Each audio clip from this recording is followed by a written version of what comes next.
Good morning and welcome to Emmanuel Park at Sunrise. This is part 2 of Psalm 78.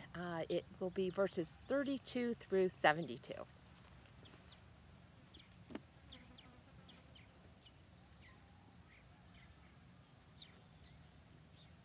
Psalm 78, verse 32.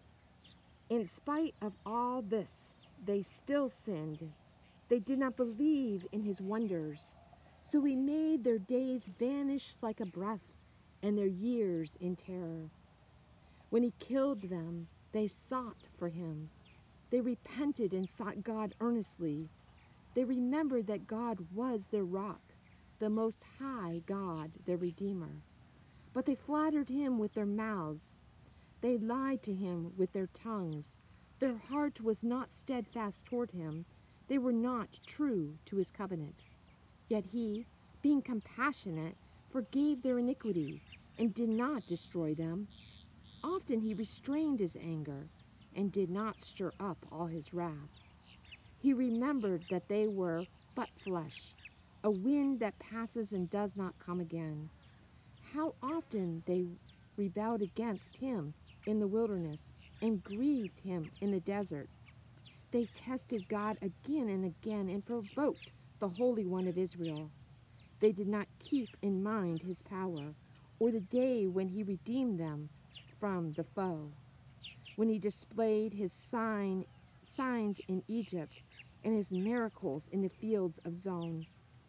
He turned their rivers to blood so that they could not drink of their streams. He sent among them swarms of flies which devoured them, and frogs which destroyed them. He gave their crops to the caterpillar, and the fruit of their labor to the locust. He destroyed their vines with hail, and their sycamores with frost. He gave over their cattle to the hail, and their flocks to the thunderbolts. He let loose on them his fierce anger, wrath, indignation, and distress, a company of destroying angels. He made a path for his anger. He did not spare them from death, but gave their lives over to the plague. He struck all the firstborn in Egypt, the first issue of their strength in the tents of Ham. Then he led out his people like sheep and guided them in the wilderness like a flock. He led them in safety so that they were not afraid, but the sea overwhelmed their enemies, and he brought them to his holy hill, to the mountains that his right hand had won.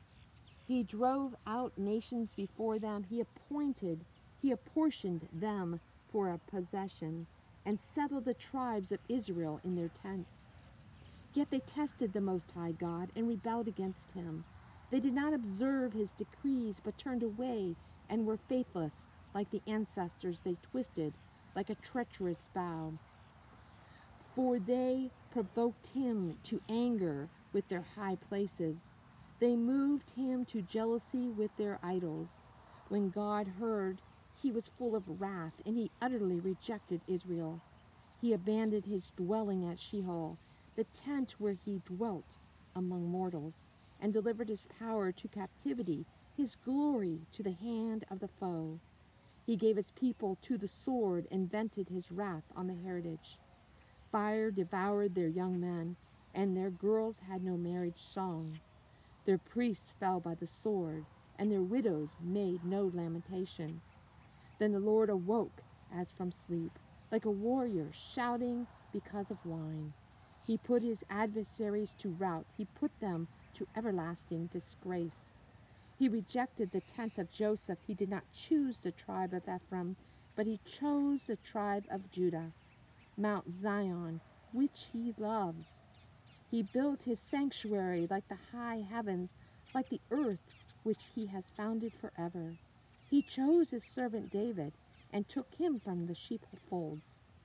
From tending the nursing ewes, he brought him to be the shepherd of his people Jacob, of Israel his inheritance.